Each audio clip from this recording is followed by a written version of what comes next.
Hola de nuevo, queridos amigos. Después de haber conocido las muchas razones por las cuales debemos leer la Sagrada Escritura, estoy seguro que ya todos tienen deseos de empezar. Por eso es nuestro programa de hoy. ¿Por dónde empezar a leer la Biblia? ¿Cómo hacerlo? ¿En qué forma podemos iniciar nuestro proceso de estudio de la palabra de Dios? Ese será nuestro tema del día de hoy. Bienvenidos. Los grandes estudiosos de la palabra de Dios han concluido contundentemente que no es prudente iniciar en el Antiguo Testamento, es decir, donde empieza la Sagrada Escritura en el libro del Génesis, que lo más conveniente es iniciar por el Nuevo Testamento. Pero antes de darles el orden correcto, les quiero explicar cuál es la verdadera razón por la cual estos estudiosos han definido que empecemos nuestro estudio bíblico por el Nuevo Testamento. Para ello, empecemos haciendo una breve comparación entre el Antiguo Testamento y el Nuevo Testamento. Es importante entender que Dios es un Dios pedagogo, perfecto. Él sabe cómo enseñar a su pueblo. Por eso, la Sagrada Escritura toda es un compendio. Junto nos transmite un mensaje.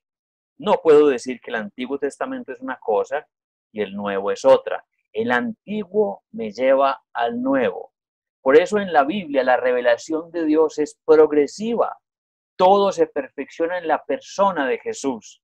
En el Nuevo Testamento se encuentra la plenitud de la verdad, mientras que el Antiguo Testamento, podemos decir, es una preparación y contiene por ello muchos elementos caducos. Ese Antiguo Testamento es importante decir que perteneció a quienes nacieron en ese momento. Por ejemplo, el pueblo judío. El pueblo judío nació en la época de la ley y los profetas. Nosotros no nacimos en esa época. Nosotros nacimos después de que Jesús vino a darle plenitud a la palabra. Por eso nosotros somos un pueblo del Nuevo Testamento. El que salva no es la ley y los profetas. El que salva es la persona de Jesús y por eso es a Jesús al que nosotros queremos alabar, bendecir y adorar en la palabra.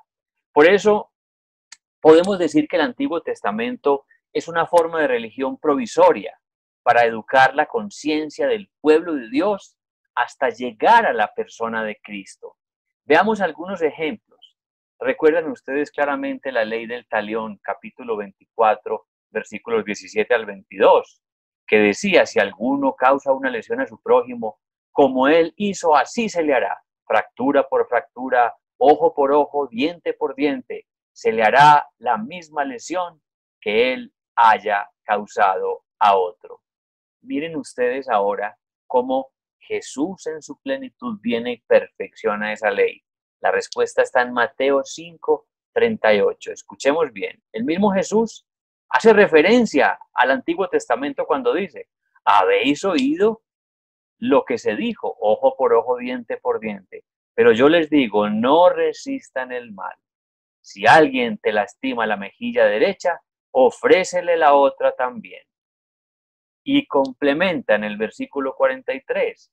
Habéis oído que se dijo, amarás a tu prójimo y odiarás a tu enemigo. Ahí está hablando del Antiguo Testamento.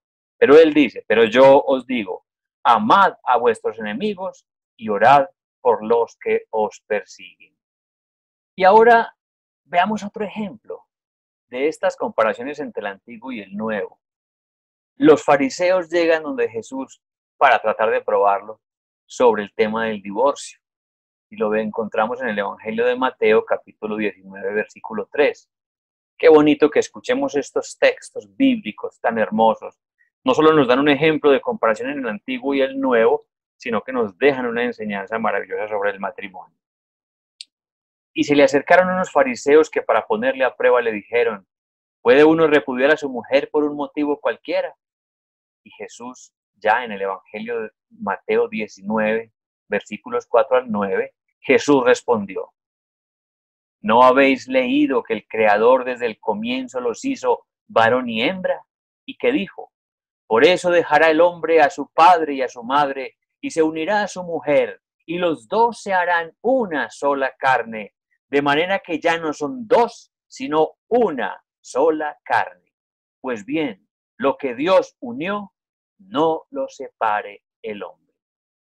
Vinieron pues otra vez los fariseos y le dijeron: ¿por qué Moisés prescribió dar un acta de divorcio y repudiarla?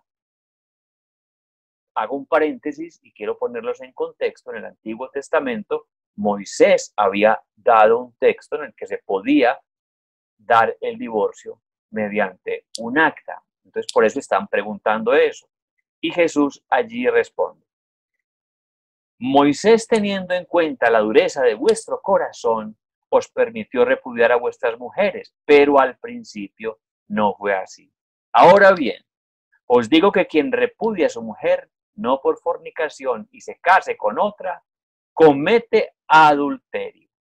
Miren ustedes qué belleza de respuesta de Jesús a un pueblo fariseo que quería ponerle trampas y quería confundir en la ley y los profetas con la nueva ley del amor de Jesús.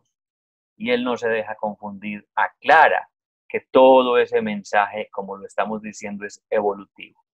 Ahora hablemos de los alimentos impuros que se veían mucho en el Antiguo Testamento: no comer carne, por ejemplo, de cerdo o de animales sacrificados. Veamos la respuesta de Jesús en Mateo 15, sí que es hermosa. ¿No comprende que todo lo que entra por la boca pasa al vientre y luego se echa al excusado, o sea, al baño?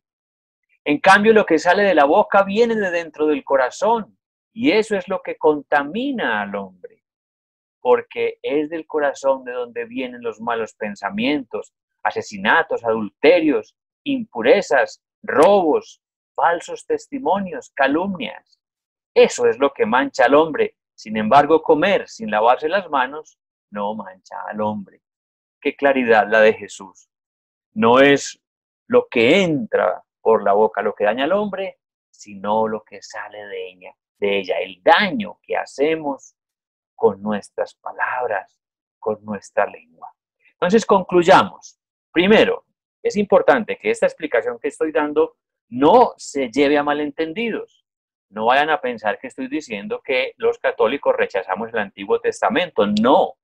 Por el contrario, lo ponemos en su lugar. Le damos la importancia como preparatorio al Nuevo Testamento. Por eso decimos que el Nuevo Testamento supera el Antiguo, porque trabaja con la nueva ley, la ley del amor, el amor que Cristo quiso dar. El Antiguo Testamento presenta como en sombras la realidad que es Cristo. Hay sacrificios, ofrendas, el sumo sacerdote, el maná, la serpiente en el desierto, hasta el mismo Moisés. Todo ello representa la figura de Cristo. Por eso es que en el pasaje de los discípulos de Emaús dice claramente que Jesús, cuando se encuentra con ellos, lo primero que hace es esto: y comenzando por Moisés y pasando por todos los profetas, les explicó lo que se decía de él en todas las escrituras. Miren qué bien. Él mismo está explicándole a los discípulos de Emaús cómo el Antiguo Testamento, en casi todos los textos, habla de él, de la plenitud, de que Jesús es la plenitud de la palabra. Por eso es muy importante que entendamos, queridos amigos, que no podemos quedarnos en la antigua ley, la ley y los profetas. No, hay que entender que el mensaje es completo y que Jesús le da la plenitud. Y para concluir esta explicación, para ya darles el orden, les pongo el ejemplo de los adventistas del séptimo día. Se quedaron en leyes del Antiguo Testamento. Por ejemplo, en la prohibición de no comer carne de cerdo. Si tú vas a una reunión y hay adventistas, no comen carne de cerdo. Peor aún, se quedaron en el tema de la prohibición de contaminarse con sangre. Por eso no se dejan hacer transfusiones de sangre, lo cual es absolutamente absurdo. No han entendido la palabra completa como un compendio. Es como si alguien intentara hacer un trasplante de corazón habiendo estudiado solo la anatomía básica. Es necesaria una especialización. o como si un ingeniero que pretende construir un gran edificio lo hiciera tan solo con estudiar las operaciones básicas de la aritmética. Por ello, entonces, mi recomendación es iniciar en el Nuevo Testamento con los santos evangelios. Además, porque en el Antiguo Testamento también se usan los géneros literarios que en un principio no son fáciles de entender, de manera que es mejor hacer una lectura de la vida de Cristo desde su nacimiento, desde su obra, desde su pasión, muerte, resurrección. Es una narrativa hermosa de la doctrina de Cristo que es sencillísima de entender y hay muy pocos adornos literarios o géneros literarios y te va a ser mucho más fácil su lectura. Empezamos por Mateo, Marcos, Lucas y Juan. De los evangelios, Lucas, por ejemplo, es el más fácil. Mateo es muy pedagógico, San Juan muy teológico y Marcos es el más resumido. De manera que son tan fáciles de entender que es la sugerencia que nos hacen. Si vas a empezar hoy a leer la Biblia en orden, empieza por los santos evangelios. A continuación, después de los evangelios, puedes leer los Hechos de los Apóstoles, los que siguen ahí a continuación, que son una narración bellísima sobre la historia de la iglesia, los primeros tiempos de la iglesia. De hecho, algunos le llaman el Evangelio del Espíritu Santo, porque narra la forma en cómo el Espíritu Santo fue tocando a tantas personas y fue creando nuestra maravillosa Iglesia Católica. Es hermosísimo los Hechos de los Apóstoles. Después de terminarlo, puedes leer las cartas de San Pablo, que las cartas de San Pablo son cartas que, como su nombre lo indica, las enviaba a diferentes comunidades que él iba formando. No había internet, no había teléfono, entonces mandaba cartas de exhortación. Exhortar significa tratar de corregir errores. Desde esos tiempos, nosotros los humanos en las reuniones peleábamos. El uno envidiaba al otro, el otro quería el primer puesto. Había que mandarle cartas y, por favor, hijitos, recuerden que yo les dije que había que tener humildad, etc. Son cartas hermosas, exhortativas, que vale la pena leerlas todas, las cartas de San Pablo. La carta de Santiago, hermosísima. ¿Recuerdan ustedes el texto en que nos habla sobre el peligro de la lengua?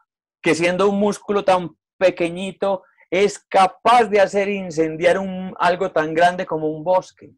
La lengua es algo tremendo. Como un timón de barco es tan pequeño y maneja un transatlántico gigantesco. Por eso es un libro muy interesante para leer, el libro de Santiago, que también nos habla de la importancia de las buenas obras. Muéstrame tu fe sin obras, que yo con mis obras te mostraré mi fe. Lindo ese texto. Luego podemos leer los salmos. Recuerda, estamos leyendo el orden en que podemos leer la Biblia. Los salmos, señalando los que más nos guste. Son esos 150 himnos hermosos, redactados, se dice que por el rey David, que nos sirven para orar, para alabar, para bendecir, hasta para llorar. Son hermosísimos los salmos. Luego podemos leer el libro de los proverbios, que son frases como consejos hermosos, como cuando escuchamos coplas, pero son frases espirituales para nuestra vida. Podemos ir subrayando las que más nos gusten. Luego podemos leer el eclesiástico, el que les decía que era el Sirácides, que son también consejos muy hermosos para la santidad. Después de haber leído esto, ya puedes leer el libro de la sabiduría. También puedes leer el libro de Job. ¿Quién no ha escuchado sobre Job? El hombre justo, que tanto sufrió muchos. Seguramente estamos pasando sufrimientos como los de Job y confiamos también que nuestra historia sea similar a la de Job. Es un libro que no debemos dejar de leer. Después de que hagas esta tarea de estos 8 puntos, que más o menos te puede gastar unos 3 años, no tengas ningún afán. No hay afán. A partir de ahora, enamórate, no tenemos afán para leer. Lo importante es que cuando la leas de manera asertiva y productiva, que la entiendas. Cuando hagas esta tarea, ya puedes pasar a leer el Génesis y el Éxodo y puedes empezar en orden para leer toda la Sagrada Escritura. Hay textos muy difíciles en el Antiguo Testamento, es esa la razón por la cual debemos leerla en este orden. Unos datos de interés, ya sabes, Antiguo Testamento tiene ¿cuántos? 46 libros, Nuevo tiene 27. La Biblia tiene 1.328 capítulos, 40.030 versículos, 773.692 palabras en su texto original y 3.566.480 letras. Tú dirás, ¿para qué nos están diciendo todo esto? Hombre, yo como ingeniero le saco números a todo. Y yo quería calcular en cuánto tiempo se leería una persona normal, que lee normal la Biblia sin descansar. Supongamos que no dormimos ni comemos, pero enseguidilla, ¿sabes en cuánto nos leeríamos la Biblia? Solo en 70 horas de nuestra vida. Increíble. Y no la hemos leído. Y te voy a decir un dato peor. El Antiguo Testamento se leería solo en 50 horas. Y el Nuevo, que nos da toda la vida de Jesucristo y de la iglesia, lo leeríamos en tan solo 20 horas de nuestra vida. Y no lo hemos leído. Cierto que este cálculo nos sirve para dar vergüenza de que no hemos leído, no hemos sacado 20 horas de nuestra vida para conocer a Jesús, para conocer a Dios. Y el último dato, peor aún, el evangelio más corto, el de Marcos, que nos da toda la vida de Jesús y sus mensajes. ¿Sabes en cuánto tiempo lo leeríamos? En tan solo 1 hora y 30. Ahí te dejo ese dato, porque de verdad cuando hice esos cálculos, yo dije, por Dios, cómo hay gente que no ha sacado ni siquiera 1 hora y 30 para leer y conocer a Dios.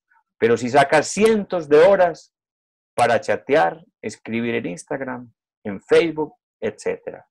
Da dolor esto. ¿Cuánto sentirá dolor Jesús de que lo cambian por las redes sociales? Otros datos de interés, capítulo más corto, el Salmo 117, solo 3 versículos. Capítulo más largo, el 119, 176 versículos. Qué curiosidad, entre esos dos está el Salmo 118. ¿Y saben cuál es el centro geométrico de la Biblia? El Salmo 118.8. ¿No les da curiosidad saber qué dice ese salmo que es el centro de la Biblia? Se los voy a dejar de tarea para mañana. Mentiras, no. ¿Qué dice Salmo 118.8? Es mejor confiar en el Señor que confiar en el hombre. ¿Qué tal? Una frase importante bíblica, tal vez que tú estabas necesitando escuchar. Mejor confiar en el Señor que confiar en el hombre. Los otros los hombres no somos de fiar. Traicionamos, fallamos, somos infieles, etc. Pero Dios nunca falla. Él es siempre fiel. Entonces, si vamos a empezar en el Nuevo Testamento, ¿qué significa la palabra evangelio? ¿Tú sabes qué significa? O dime mejor, ¿cuántos evangelios tiene la Biblia? Por ahí estoy escuchando la respuesta de algunos. 4. No, señor, no son 4. Un solo evangelio tiene la Biblia. Lo que pasa es que la palabra evangelio significa buena nueva, buena noticia. ¿Y cuál es la buena noticia? Que Jesucristo ha resucitado. Esa es la buena noticia. ¿Cuántos resucitaron? Solo uno, Jesucristo. Por eso solo una buena noticia, un solo evangelio, pero es que son 4 evangelistas, 4 personas que escribieron de lo mismo, como si fueran 4, pero en realidad es uno. La buena noticia es solamente una. Entonces, ¿cuántos evangelios hay? Ya sabes, solo uno. Solo uno. Pero hay 4 evangelistas. Mateo, Marcos, Lucas y Juan. Los 4 evangelios, o que ahora ya decimos el evangelio de los 4 evangelistas, es el libro más importante de la Sagrada Escritura. El más importante. Y es por eso, queridos hermanos, que es el único libro en que se responde: gloria a ti, Señor Jesús. Recuerden, muchos lo saben, no importa, pero lo repito. Cuando se lee el evangelio, se dice palabra del Señor y se responde: gloria a ti, Señor Jesús. Es el único. Recuérdalo. El resto de Biblia se dice palabra de Dios, te alabamos, Señor. ¿Sabías eso? Seguro que sí. Pero no lo olvides. Cuando tú ves a alguien leyendo algún evangelio y termina diciendo palabra de Dios, tú ya sabes, Señor no sabe de Biblia. Es ignorante en la palabra, porque quien sabe que los evangelios es el mismo Jesucristo que se hizo carne, se da cuenta que es el Señor al que hay que darle la gloria, y por eso la antífona es palabra del Señor, gloria a ti, Señor Jesús. Condiciones para tener éxito en la lectura de la Biblia. ¿Cómo vamos a leer la Biblia? Primero, orar al Espíritu Santo para recibir su luz y su entendimiento. No escoger, ya les dije, no es un libro de ciencia. es tomar la Biblia y con humildad. ¿Dónde está la oración para leer la Biblia? No, no hay, la que tú quieras. Señor, en esta noche te pido que me ilumines con tu sabiduría para entenderte. Amén. Mire qué fácil. Mañana por la mañana está lloviendo. Señor, así como la lluvia moja la tierra, derrama bendiciones sobre mí explicándome tu escritura. Amén. Invéntate la oración, pero hazla. Haz la oración antes de leer. Lee despacio. No pretendas entenderlo todo de una vez. Repite la lectura. Lee un capítulo y luego repítelo. Es muy importante repetir para poder entender. Lee con humildad, obvio. Déjate instruir. No creas ser el sabio que te las sabes todas. Déjate instruir. Nuestra Iglesia Católica tiene muchas páginas en las cuales tú puedes leer los textos. A mí me encanta orar por las mañanas con el Evangelio del día, de manera que si en la tarde voy a la Eucaristía o en la misma mañana, ya sé de qué me van a hablar y enriquezco con la homilía el mensaje que ya tengo preparado. Por ejemplo, yo les recomiendo en YouTube Oraciones en Video. Es un canal espectacular donde todos los días puedes escuchar la palabra de Dios, tanto la primera lectura, el Salmo y el Evangelio, y una breve explicación hermosa que te permiten estar en sintonía con lo que vas a escuchar en la misa de ese día. De esa manera nosotros los que no somos expertos, vamos a ir entendiendo a que nos expliquen las escrituras, de manera que con la humildad podemos lograrlo. No busquemos en la Biblia ciencia profana, sino un mensaje espiritual. Hasta aquí nuestro programa de hoy, en el que he querido demostrarles la importancia del Nuevo Testamento y las razones por las cuales es allí donde debemos empezar nuestra lectura de la Sagrada Escritura. En nuestro próximo programa haremos unos ejemplos prácticos de cómo buscar un texto en la Biblia. Empezaremos desde lo básico. Estudiaremos las nomenclaturas, las abreviaturas, los signos de puntuación usados para nombrar un texto y mucho más que servirán muchísimo en enamorándonos de la Biblia.